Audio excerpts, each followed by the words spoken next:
选择第一组的朋友大家好，欢迎来到六四塔罗说，我是六四。今天的占卜主题呢是你的下一段恋情何时到来。好，那今天的塔罗牌占卜呢会分为过去、现在、未来。主要是看你个人在爱情观还有心态上面，那有什么需要注意的，还有修正的。那像有一些一直没有遇到对的人，那最主要的原因是什么？那我们来了解一下。好，那首先呢，我们来看一下第一组的牌卡。好，那我们这边看到的第一组牌卡呢，有审判、圣杯三、宝剑皇后，还有钱币三逆位、权杖王牌逆位、钱币国王逆位，还有宝剑五、圣杯侍者。好，那我们先来看一下过去的你遇到了什么。首先其实你对恋爱甚至结婚是一直有这样子的憧憬梦想，是非常向往的。那你也一直有这种准备好的心态去迎接你的感情。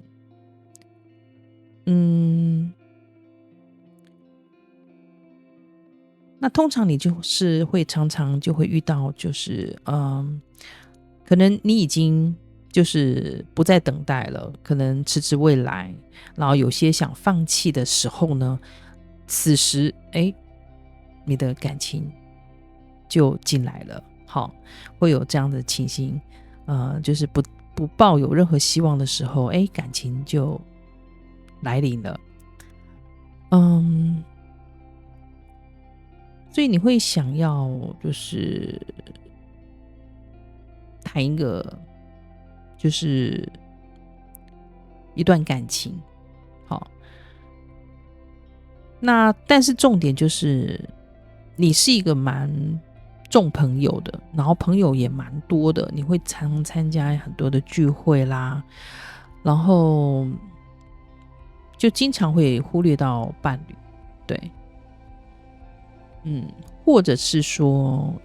也许伴侣有跟你同行，可是你没有去重视到伴侣他是不是想要跟你独处，或者是希望你们两个人而不是一群人。对，会有这样子的，就是太重朋友，然后给对方的时间不多。好，那对方也会认为你不够重视他，你不够爱他。好，会有这样子的抱怨情形。那当然最后分手你也是非常的果决啦。那当你觉得这段感情不是你要的，其实你在结束的时候也是非常的干净利落。那你对感情是蛮有洁癖的高标的要求，蛮严格的。对，所以你不容你的感情是会有一些你不要的，你不喜欢的，或者是瑕疵的，你就会很快的就把它斩断了。好，那现在所以过去的话，我会觉得你会比较缺乏一些比较实际的想法。对那个梦想，对你这个感情是太崇高了不够实际。对，好，那我们再看就是现在的你的心态呢，其实你有付出，对，你有认真的想要谈一段感情那但是往往你好像你所喜欢的一直迟迟没有得到结果。对，那可能你们在认知各方面就是会有一些差异对现状也不是很满意。然后变成比较没有冲劲了，对，可能对于过去还有现在的努力没有获得预期的回报，然后产生了否定自己，没有自信，对，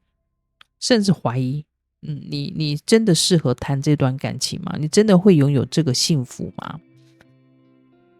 其实你在身边都有这样的一个机会啦，哈，只是你会不时的错过机会，然后让这个机会擦身而过。因为你的态度不够积极，然后甚至有时候会主动就抽身了。可能遇到人家想真的表明了心意，或者是对你有好感，释出了一些善意，可是你一旦感觉到，但是这不是你想要的，或者是你不喜欢的，你就马上就抽离，甚至跟他保持距离，会有这样子，就是错过蛮多这样的机会哦。那当然最后就会无疾而终，对，感情就是这样子，就是一直没有开展，就是没有下文。那你是愿意坚持努力的人，对，但是在感情上面确实有些自我要求或者是对对方的要求都过高，所以就一直没有找到适合的。好，那我们再看所以你现在比较少就是给人家一些沟通的机会，还有付出，对，你还没有开始你就斩断了，你就结束了。然后他这边要建议就是你能够多多给予一些沟通的机会，对，透过沟通可以更了解对方适不适合，而不是用他的就是外在的表现，然后你就去判断这个人适不适合。未来的你呢，其实还是蛮重视自己的个人发展啊、前途啊，太自我了，然后也太精打细算，很多东西都是，其实感情的付出真的有时候不能用金钱去衡量，对，或时间去衡量的。有时候你还是要先主动的付出，你才能够获得。那未来的，我觉得还是看得到会有一些沟通不良啦、误解、误会啦，或者是你占有欲比较强，然后会有一些争执、争吵，还是会有发生的哦。所以这边会建议就是，你可能态度要放软、温柔一些，然后宽容一点，对，然后不要给自己要求这么高，那当然还有一个你要接受现实，对，不要永远定那个高标，然后让自己一直没有办法达成，对方也没有办法达成，然后一旦没有办法达成，你就放弃。所以标准上面你可能要再调整一些，然后多付出，多关怀对方，对，让对方能够感受。那未来的你呢，就是要行动，对，不要只是在想而已，你缺乏的就是行动力，你要去真正的去做到付出关怀，这样子。好，那这个是我们在塔罗牌看到的那我们现在来看一下神谕卡有没有什么样的补充讯息要给你的好，那我们先来看一下。好，我们这边首先有看到一个很快，它很快的牌我想你接下来的下一段恋情应该很快就到来了。好，那这边讲到的就是你要清楚的决定你要什么，它就会很快的来到你的身边。对，你先要有这样的想法，它才会到来。你若是连想或者是否定或者是负面的想法，当然它就会迟迟未来，不会到。所以你的想法要改变，而且你要相信自己是可以办到的，你可以遇到真正的幸福，它就会来到。好，再来呢，我们可以看到有一个疯狂茶会哦，那它其实它这个是来自于那个爱丽丝梦游仙境的它的一个故事哦。它主要就是要让你提醒你哦，这个茶会里面呢，每个人他都等着入座，但是你要选择哪个座位坐下去，你一直很在纠结那坐哪一个位置才是，或者甚至你应该要离开还是要留下。好，你可能要先很清楚的去分辨这是不是这个茶会对你有没有意义。那当情况不再有利于你，或者是对你没有任何意义的时候，这个时候其实是否是放弃了，该放弃他们，然后选择离开。对，你是否能够意识到像有一些是不再有意义的，不再有任何意义的这样子的感情，你是否该离开还是留下？那我想你有过感情的人你可能在前段感情是完全没有割舍干净的没有断舍开来人在有残留那些记忆还在你的记忆里面所以我觉得可能你要想清楚，对，什么是该放下，什么是该真正的给自己的一个全新的开始。好，这个可能你也要思考的。好，我们再看到有一个吉星高照的这样的一个牌它讲的就是你的高光时刻到了。对，那他的星月是在射手座，那射手座呢，其实他的个性其实就是一个爱好自由，然后喜欢玩乐，喜欢旅行冒险，喜欢探索的这样的一个星座所以在你低迷的时期过后，其实重新开始玩乐的时光到来了。对，你应该开始去享受快乐的时光，然后去改变对某件事情的一些看法，过去的一些看法，重新去看待，可能你就会有不同的想法，不同的思维。那这段旅程呢，其实是你最佳的学习时机。所以接下来发生的什么事，你都会是一个礼物，都会是一个礼物。那即使可能只是一个扩展你的世界观，大开眼界等等，那都没有关系，这个会让你很多的思维都会有一些转变的。好，那再来我们看到一个戒指礼物，而且它的时间就在7天所以不是一定真正7天到来，而是近日近期很快很快。那这个礼物呢，是跟你的心愿是有关的，是一个好消息，甚至有可能是你的新恋情那就是现在了那你就好好把它准备好去迎接它。好，那然后还有一个个性他这边有提到，就是你是一个有警觉性的人，当然也有占有欲，也是我刚刚说的比较强的那的一个人一个伴侣。那他要你保持你的个性，保有你的个性那所谓保有你的个性，就是你要去喜欢选择一个喜欢你的人，他是包含他喜欢你的个性，而不是要你改变，为了他而改变你的个性哦。所以他要你保有你原来的个性的意思呢，就是要找寻一个真正喜欢你的特质的人，你特质的人，对，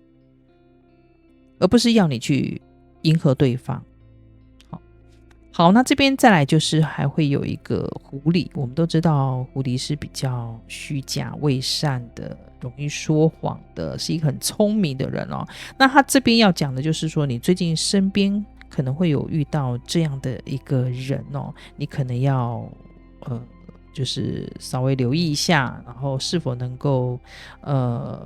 避开这样的一个危险，好的风险存在。好，让另外有一个船哦，那这个代表就是你近日可能会有一些旅行的机会，或者是有一些冒险挑战，甚至会出国，或到另外一个城市旅游，或者是出差都有机会。那这是充满一个无限的可能，对，无限的可能哦。好，那再来我们看到你这有一个山哦，那山代表的就是你会有你一些远大的目标，在眼前，但是这过程当中一定也还是会遇到一些障碍、瓶颈、考验等等哦。但是希望你还是要朝着要充满着希望前进，因为你一定可以登顶的。对，你一定可以到达的，你要相信自己哦。只是这中间一定会有一些些的困难，但是你关关难过关关过，好，你要相信自己，你可以达到最终的幸福。好，那所以这边呢，因为有山又有船哦，这个表示是你会克服难关的，你是有办法度过危机。相信你。好，那最后呢，我们再来看一下观音神谕卡这边有给你什么样的话想对你说的哦。他说这个观音他是光之仙子哦。他说你将发现呢，过去几乎没有注意到的一些技能和能力展现出来了。你目前正处于在灵魂的调整历程哦，他要你要有耐心因为这是一个灵性大幅成长的一个时刻。此时此刻，那你将去除那些已经不再适合你的一些旧有的一些伤痛。那放手是好的，才能将过去能力带到现在，然后顺从你的直觉去做。那观音提醒你这会是让你变得更加强大。那你可以接受学习释放一段关系，或者接受新的关系，放下某种习惯，那你就有不同的学习，你会学习到更多以往没有接触到的，那你会获得你所需要的一些智慧。那你拥有各种才能跟天分呢，也能够展现全新的样貌。这是观音要跟你说的哦。好，那就祝福你。那这是第一组的所有讯息，那都是喜欢64的解牌，欢迎大家订阅、按赞、分享。那我们就下期影片见咯，拜拜。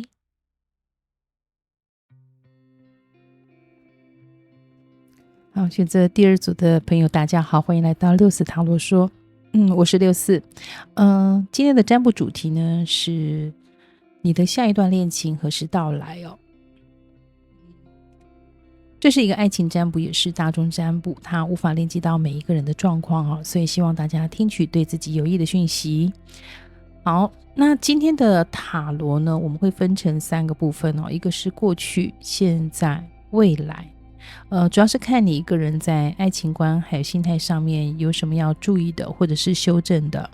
然后如果你一直没有遇到对的人，那是什么样的原因？那我们来了解一下好，那我们先来看一下第2组的牌卡有哪一些好，首先呢，我们看到第2组有金币骑士逆位、权杖8、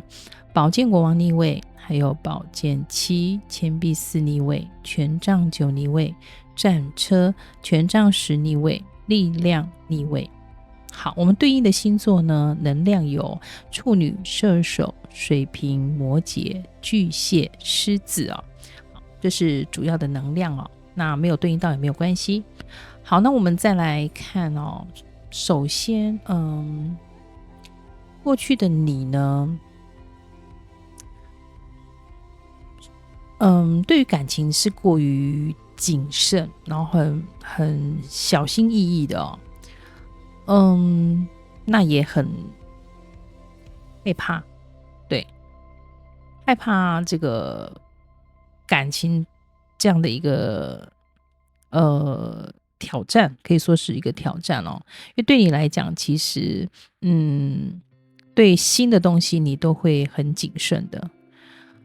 然后甚至会有点不太敢往前，好，然后以至于这样子，所以就有那种就是停滞不前的这样情形产生哦。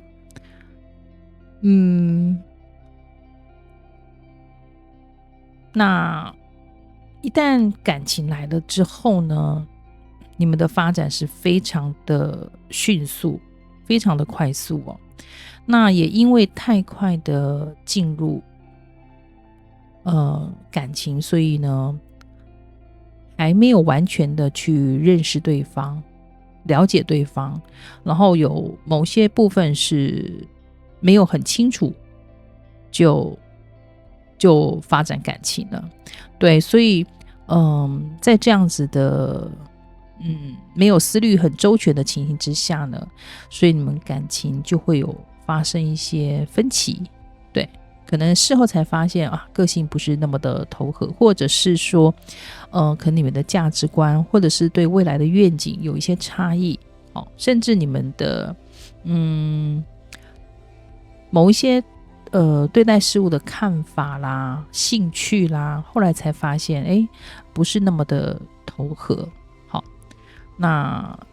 当然以你的个性呢，也就很断然的结束了。那你对感情时其实虽然是慢热的但是还是有很崇高的理想哦。那这个崇高理想有一些太过高标准，然后也会要求比较多，然后也比较严格，好，要求的比较多，对，然后甚至就会比较独断一点，好，比较会固执己见，甚至会有点自作多情，然后也没有去理解对方的感受，好，那就自以为是，会有这样子的情形。所以过去的感情会有这样子跌跌撞撞的情形哦。那当然这个部分呢，就是你需要改善，好，修正的。好，那现在的你呢，其实你有变得比较聪明，而且会用一些方法然后变通，也比较对事物也比较不会说就是一成不变啊，或者是会比较懂得变通。对感情，然后也比较多一点点的情趣，会运用一些小技巧去得到对方的喜爱。好，那但是你的问题是出在占有欲太强，好，然后也容易有利益导向，对，就是不会很不是一个主动付出，然后不容易就是全心全意的付出，对，然后也很害怕关系的改变。那最后的结果当然是你都准备好了，你自认为你已经准备好了，可是你一直就是可能还没有等到最后的机会表现，可能这个感情就来得快，去得也快，就很容易就结束了。也有可能就是你自认为你已经准备好，可是你表错情，对，你觉得你是满意的，可是在对方来讲可能未达他的标准，对，没有得到他的认可。好，这是现在的你。那我们看一下未来未来的你是会有转变，好，你会开始懂得要付出，而且你非常的积极，那你也会采取行动，然后也比较不怕挑战，不怕困难了。好，你愿意付出了，但是你给自己的压力太大了，对，你是一个有责任感的人，但是你会把太多的责任都放在自己身上那其实你是可以请求他人协助的，对，不要一个人独自的去承担所有的责任，要让对方知道你的困难点在哪里，然后你遇到什么样的问题，然后能够共同的去解决，然后共同去分担，好，这样子才走得会长远但是要建议你不要放弃，对，不要放弃，对，好，你要坚持，因为再一步你就成功了在未来的部分呢，你是很容易会想要放弃，好，所以这边的建议就是说，不要放弃你努力坚持就对了，然后也不要害怕挑战，然后对待人呢，可以再多一点点的温柔体贴，然后有任何的困难可以向人求助，然后多一点察言观色，对，这个是你比较不足的部分你很容易表错情，会错意，然后还有你的施力点有时候不会拿捏，有时候力道过猛，有时候又不足，好，所以在拿捏这部分你可能要再多学习，多沟通，多去理解对方他要什么。那这个力量一定要用对地方，你一定要学会善解人意，了解对方，那你才会用对方法。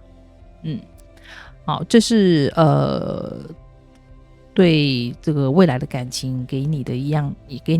一些建议好，那我们来看一下神谕卡有给你什么样的补充讯息首先它有一个玩乐因为你太过紧绷，太责任，太要求自己然后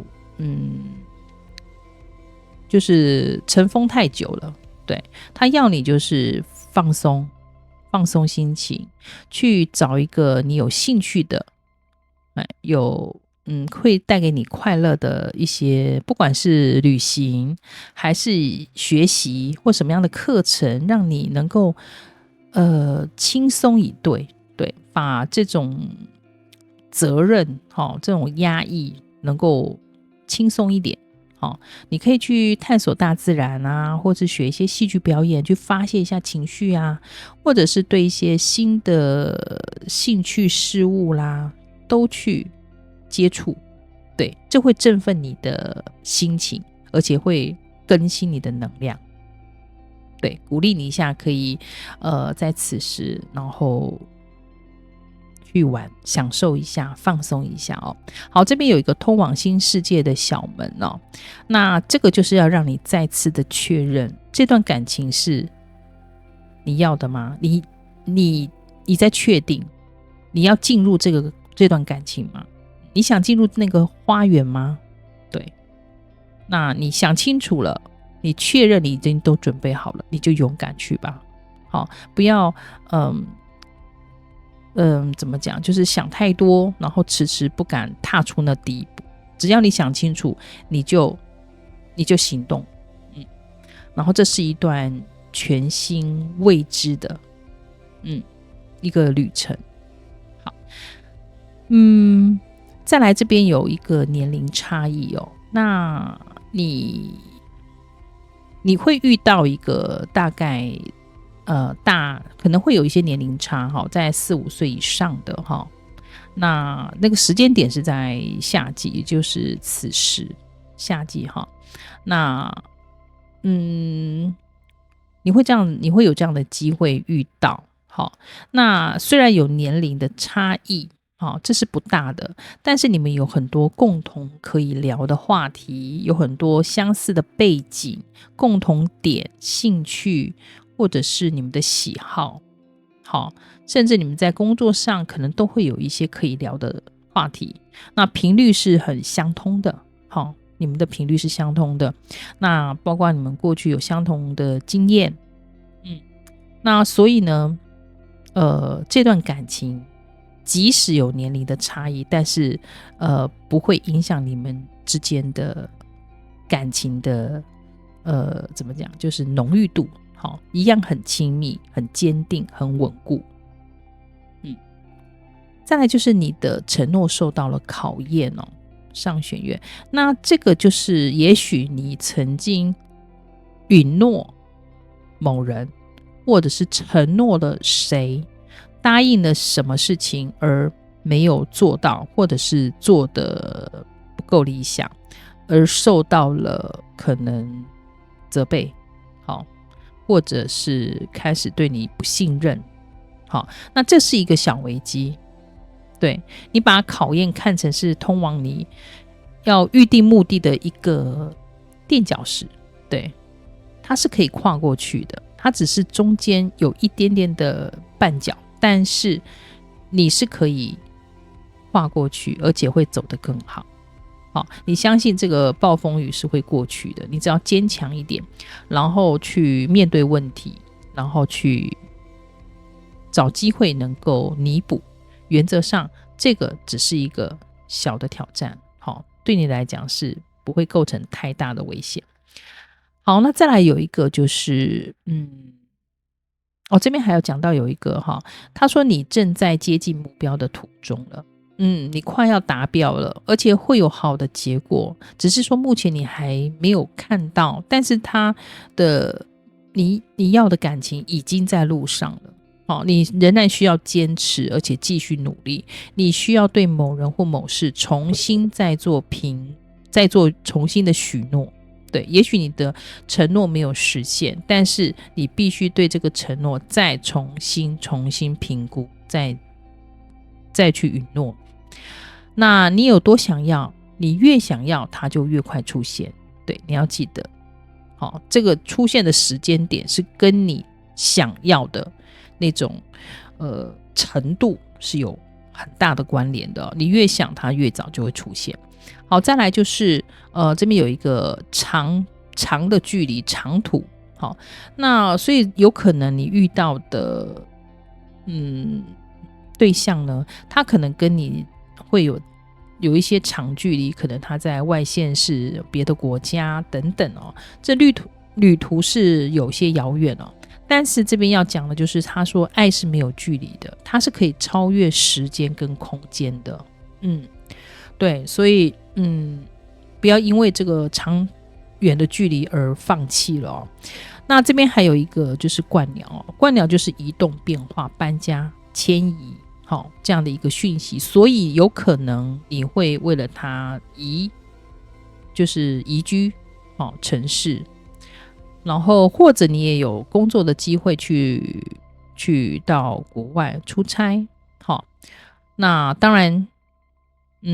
这个是一个不错的消息，好预兆的。所以接下来会发生的事情呢，绝对会让你焕然一新。那再来就出现了一个男士。这个男士其实他就是有可能是你的贵人，但也有可能是你恋爱的那个对象。那这个人出现呢，这个男的出现，他是一个像朋友一样般的对待你，他会帮助你、扶持你，那他是值得信赖的，他会给你很多的安全感，所以这个人是可以信任的。这个人是可以信任的。那然后你又出现了一个狗嘛，狗就是代表着友情啊，然后或者是伴侣，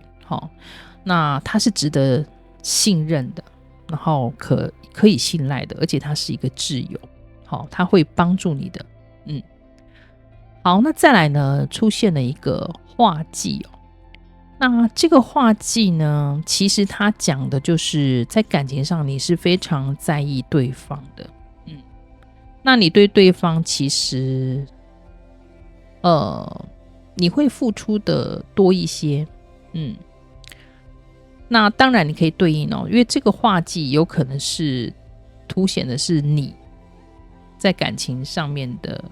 的状况，那也有可能是对方，所以你对应看看若是你不是付出的那一方，那有可能是对方。好，对方是会为你付出的，而且他是非常在意你的，然后他会为你着想，然后你在他的心里当中是一个很重要的位置，占据了一个很重要的位置，他事事都是为你着想，费心操心，他一心一意的都非常的爱你，念兹在兹都是对你对你的一个想念关怀然后但是呢，他若是画技是指对方的话，那当然他有时候会有一些怎么讲，就是会放大那种不顺心的感受，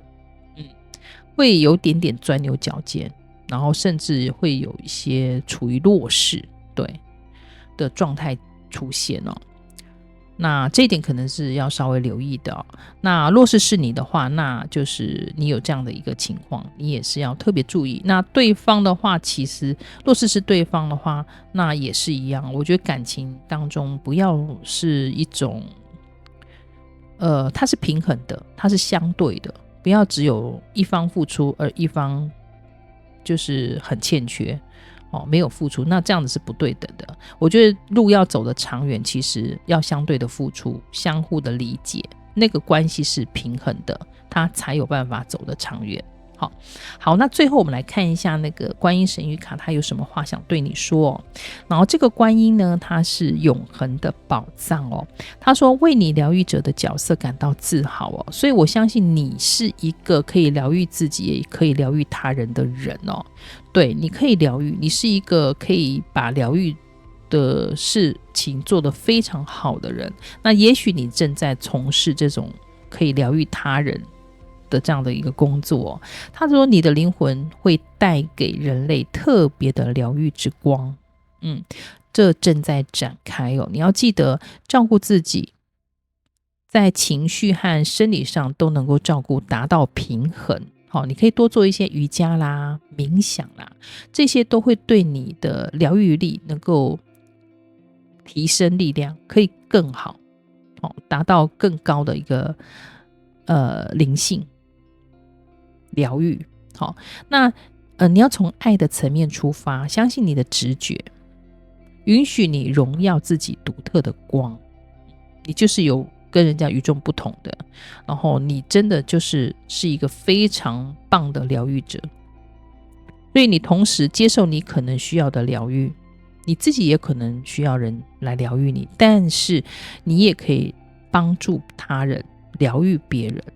假如你一直考虑寻求疗愈者的协助的话，他这边或者是想要暂时离开这种压力的情境，好，那个神谕卡告诉你，就是请你采取行动，你是可以从中得到帮助的。好，那这就是观音神谕卡要告诉你的那相信你就是一定能够找寻到自己的真爱。好，那这就是我们第2组的所有的讯息。若是喜欢64的解牌呢，那欢迎订阅、按赞、分享并留言。那我们就下期影片见咯，拜拜。好，选择第3组的朋友，大家好，欢迎来到64塔罗说，我是64。今天的占卜主题呢是你的下一段恋情何时到来好，这是一个爱情占卜，也是大众占卜，它无法链接到每一个人的状况，所以希望大家听取对自己比较有益的讯息哦。好，那今天的塔罗牌呢，我们大概会分成过去、现在、未来哦，那3个部分，然后主要是看你个人在爱情观上，还有你的心态上面有什么需要注意的、修正的。那也或者就是你一直没有遇到对的人，那是主要是什么样的原因？好，那我们可以来探讨一下哦。好，那我们首先我们来看第3组的牌卡有哪一些哦。好，我们看到了有月亮的逆位、隐士，还有宝剑5、宝剑骑士、死神的逆位、圣杯皇后、权杖2逆位、倒吊人，还有权杖侍者的逆位哦。那对应的星座有双鱼、处女、水瓶、天蝎、巨蟹、双鱼，双鱼已经有了，然后射手、牡羊、狮子等等哦。好，这是星座的能量参考哦。好，那我们首先先来看一下哦，过去的你呢，就是属于一个还蛮个性上会比较孤僻一些，对，然后喜欢会想太多，好，容易钻牛角尖，然后会有一些社恐哦，比较不容易亲近，好，给别人的感觉是这样子的。那很多事情都会隐藏在心里哦。那因为你心里会想说，即使说了也不被理解的这种想法。那你的对象呢？过去的对象可能是属于比较年长一些哦。然后，你们有遇到就是有某些的秘密、谎言。甚至是一些背叛的行径被你揭穿了，真相大白。那当然，对，你看清了真相，可是你却装作没发现，对，你并没有把它揭穿。那你们。但是，这件事情也让你们产生了很多的误解，还有吵架、争吵，然后，里面还有夹杂一些三角关系，甚至有一些会有粗鲁的这种行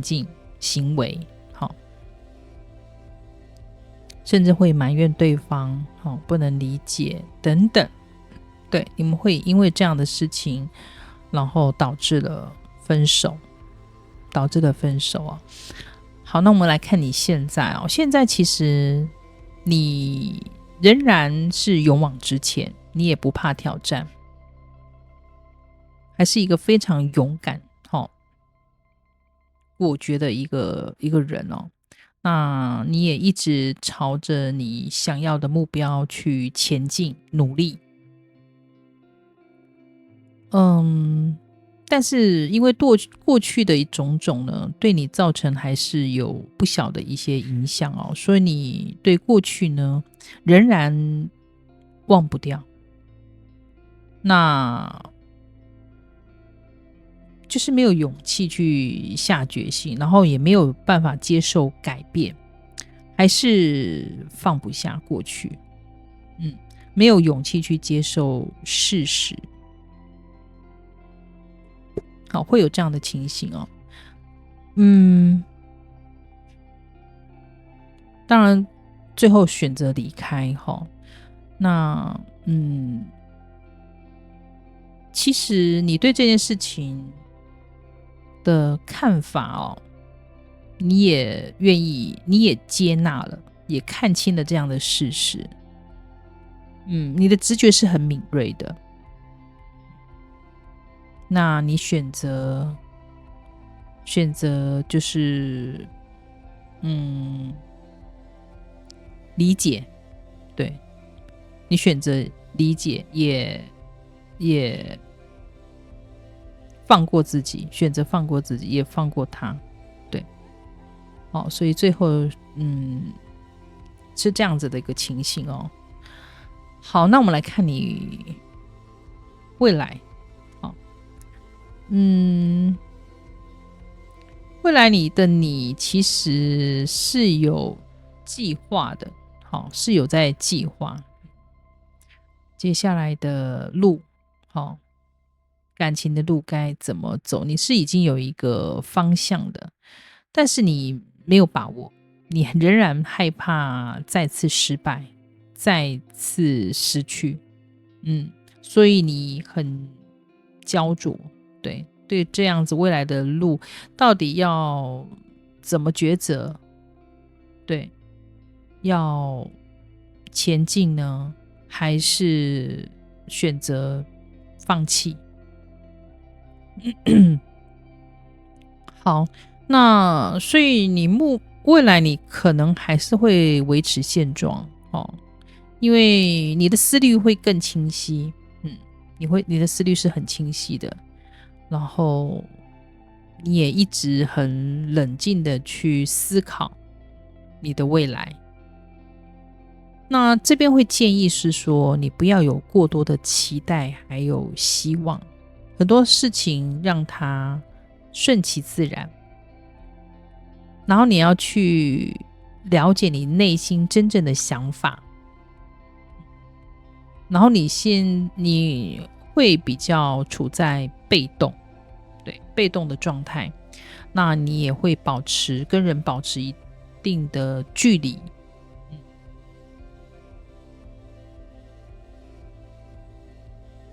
会有这样的情形呢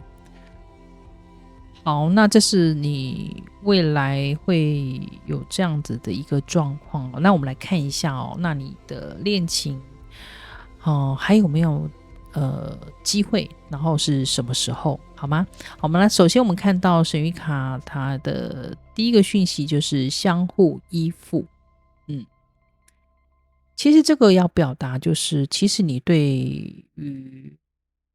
对方都会有过度的依赖，还有就是比较放不下那这边讲到你对某人呢是这种渴望，还有这种比较不健康的这样的一个行为如果你为了要讨好某人而捆绑了自己那个依赖呢就会降低对方获得幸福的一个能力。这个其实是双输的，对，你也捆绑了自己，对方也可能也获得不到幸福但是这个一直会影响到你未来的感情生活，对，那所以这个其实你要想通，对，该放下该释放的还是要放掉。好，另外有一个叫做龙虾组的舞曲，这个是那个《爱丽丝梦游仙境》里面的故事啦它主要是要你去思考你同意遵守哪些规则，在感情里面爱情里面你同意了什么，你认同了什么，你愿意遵守什么样的规则规范，那有哪一些是你不认同的，你要打破它的，你不同意的，对，你要很清楚了之后对方都能认同你的这些规则的话，那相信就没有太大的问题所以在沟通上面一定要有很清楚的说明，让对方能够理解。好，我们再来看那接下来还有一张离婚的人那时间是在秋季这边有几个可能哦，一个是也许你即将要办理离婚，或者是你已经离婚了，好，那也有可能你接下来再遇到的人他是一个已离婚的人，对，都有可能哦。好，那这边弱势是对方他是离婚的，离婚过的，那他需要承诺过去他有一段长久的感情关系，他可能需要一点时间，那这个人他就是你的灵魂伴侣，对，那一切就顺其自然，那给彼此一点空间去处理一些事情哦。好，那接下来有一个火爆的高峰时期要来了。好，那满月是在牡羊座。他说这边是一个令人兴奋的时期，但是要注意的话，就是会比较容易发脾气，比较会冲动去做决定。或者是你说话太直接，可能也会为此付出一些代价，所以这边奉劝就是可能要放轻松，多做一些冥想、静坐，然后可以去玩乐都没有关系哦。那可以控制一下自己的脾气哦，因为最近这种火爆的时期会让你的情绪会比较波动一些哦。好，那再来呢？我们看到一个独处时间哦，那可能你需要花一点时间独处，那这个会帮助你厘清一些你们之间的关系，对，好，需要多一点独处时间，让你静下来去思考你的未来。好，那再来我们有看到一个鞭子哦，那这边代表就是有一些争吵、对立，纠纷啊，或者甚至暴力行为哦。那这边你可能要，可能讲的是你过去，你过去所经历的，所以要懂得保护自己。好，那接下来还有一个房子哦。那房子这个当然就是顾名思义，它就可能就代表房子、家庭、家人，这种不动产或者是你们私领域的部分哦。那这边要讲的就是连接起来的话，有可能过去的你们是在家庭里面，经常的争吵，对，会有这样的情形。那还有再来就是有一个镰刀哦，因为镰刀代表就是离别、分离、切断这样子的一个意思哦。那他说，你需要的是不回头看的这个勇气哦，要断开动摇的这个心，你才能够往下一个阶段迈进。所以该是分离的，该是要做一些切割的，可能就要果断的去处理哦。那当然，这也有可能就是，还有一种另外讯息哦，你们分离也有可能是为了家人，或者是跟这个家庭都有关系的，或者是他的家人，或者你的家人，可能会有这个相关，会有一些相关哦。好，那再来我们就看到，太阳化禄啦，武曲化权，太阴化科，天同化忌哦。那代表就是说，实际上对方是，你是在事业上是有可以帮助对方的，对，再来就是你在事业心上面是蛮强的，然后工作能力也很好。那这边会建议啦，会给你个建议是尽量找年纪比较小一些。好，那还有这边还有一个就是，当然对方啊，你接下来的对方有可能就是还经济条件上面都还不错，然后你个人是蛮擅长交际的，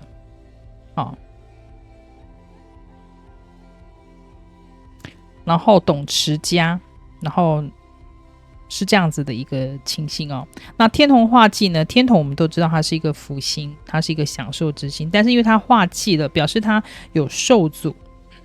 对，会有一些障碍、困难等等哦。那当然这边也有，要注意的是，有可能有这种三角关系的介入哦。那或者是也许同居，然后一直迟迟没有结婚，没有这种法律的效应哦，那都有可能，有这样的一个情形。好，那最后我们来看一下观音神谕卡，它有给你什么样的指引？好，想对你说的。好，我们这个观音它提到的这一章是叫做天界门，天堂之门。这边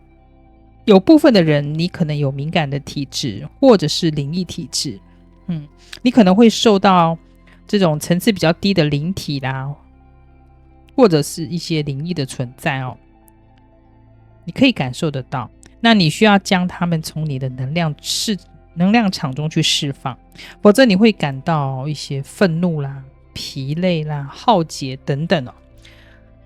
哦。所以你需要释放不属于你的能量。那这边有少部分的人有这样的一个讯息哦，就是说你有可能你失去了你的挚爱。对，这张卡出现有可能表示，你的伴侣，过去的伴侣有可能离开了，离开了这人世间。那他们已经通往天堂之门了，那也得到安宁了。对，所以你是可以拥有灵性，可以帮助这种无形的生灵去找到他们通往安息之路的。你是有这样子的一个体质，一个这样的一个能力哦。好，那这就是我们第3组的所有讯息哦。那若是你喜欢64的解牌，欢迎大家订阅、按赞、分享并留言。那我们就下期影片见咯，拜拜。